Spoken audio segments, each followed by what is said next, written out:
Hello citizens, how is it going? It's Manchester City 3, Brighton and Hove Albion 0 in the Premier League, and it's a really good win for the boys. Now make sure to hit that like button and that subscribe button, and let's get started. So yeah, it's a good win. Let's just focus on the positives. The first half was pretty poor, so let's skip over that. But we did make quite a few changes. I think we made 6 from the game against Liverpool in the FA Cup, and that was the right thing to do. Bruyne came back in, Rodri came back in, you know, Cancelo played on the right, Aki played on the left. And of course, Edison came in for Stefan as well. Up front, we played Foden, we played Mahrez, and Bernardo and De Bruyne kind of swapped in the false number 9 role. And yeah, that second half, I think we started off. I mean, the first half was poor. It was. We still like the energy, we like the speed of everything, you know, and it was one of those games. But in the second half, I think De Bruyne changed things. You know, I think he turned the game. And he actually injected some pace and some urgency into us. And he carries the ball so well, Kev, as well. He's so strong on it. He's pretty good off it too. And of course, it was his drive and run that gave us the first goal. He fed through Mahrez, you know, and his shot takes deflection over the keeper. 1-0. And of course, the second goal as well, it came from a corner. I think it was, I'm not sure if it was Kev. I think it was Kev that took the corner. Or it could have been Mahrez. One of them gave it to Foden, who hits it from about 25-30 yards out. Takes deflection. Goal 2-0. And of course, the third one was a wonderful goal. Zinchenko, who came on for Ake at half-time, because I think Ake was injured. Zinchenko came on, he wins the 50-50. He was stronger than the Brighton player, gets the ball, falls to De Bruyne, and his one touch of his left foot sends through Bernardo, who first time curls it round Sanchez in the goal, and it's 3-0. It was a good win, because Brighton are a tough team to break down, you know. They defend quite well, they sit on the edge of their box, and none of them, you know, they just have very good communication and very good discipline, and they held their lines really well. Like I said, we did struggle to break through them, but we did it well enough. And like I said, 3 goals, you can't complain. I would have taken it. I would have liked 2 or 3 in half time, so we could have just chilled out in the second half, but it wasn't to be, and we only really pushed on in that second half, and we got what we deserved. Now, we did have 17 shots. Brian had 2. So again, defensively, we were quite solid.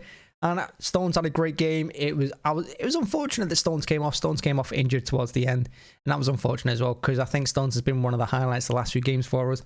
And Ake again, I think Ake and Stones had brilliant games. They were both forced off with injury, which is a shame, especially going in with 6 games left of the league and with Real Madrid's come up in the Champions League.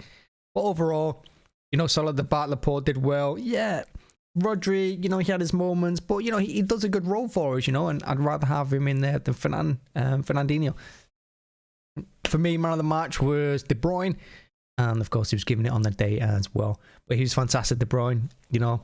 And I will say for Mahrez as well, Mahrez played on the right. Yeah, he does take a few too many touches sometimes. He always wants to cut on his left. He doesn't really go on the outside and cross with his right. But defensively today, I thought he did quite well, particularly in that first half. There was a couple of occasions where he came back, he helped out. He was the one that actually got the tackling or the interception. So he did his work as well. Foden, he never stops running, which is what you expect to see. And Bernardo, again, he never stops running, never stops working hard. And 2 of the Brighton players got yellow cards in that second half because of his driving runs through midfield, across the halfway line, and he was pulled back twice. So good performance from him too. And Gundogan, I thought Gundogan was rather quiet today. Didn't really see much of him. I thought in the first half he lost possession quite a bit. Second half he was a little bit better, but the whole team were better in that second half, so there's not really much to go on. And it was good to have Edison at the back as well, cool, calm and collected. But yeah, solid performance. And like I said, after Brian beat Tottenham last week and Arsenal as well, both away, to come to us and put in the solid performance they did for a half, I thought they deserve a lot of credit. You know, Potts got them playing well, and Brighton are a decent team. And any victory over them, I will always welcome. Now, next we have Watford in the league. I think it's on Saturday at 3 p.m. Again, could be a tough game because Watford are fighting to stay up. But really, realistically, we should see it through and we should get the 3 points. And hopefully, again, I'll say it because I think early goals are quite important for us right now. If we get a couple of early goals against them, go into half-time, 2 or 3 up, you know, you sit back, relax, and look forward to the Real Madrid game midweek. Well, thanks for watching. Thanks for checking it out. And if you were there, boy, it was cold, wasn't it? I mean, I didn't take my coat. This is why I went in, and wow, it was freezing. But yeah, leave a like on the video. Hit subscribe if you haven't already. Thanks for watching. Thanks for checking it out. And I will see you later in the week. Bye-bye.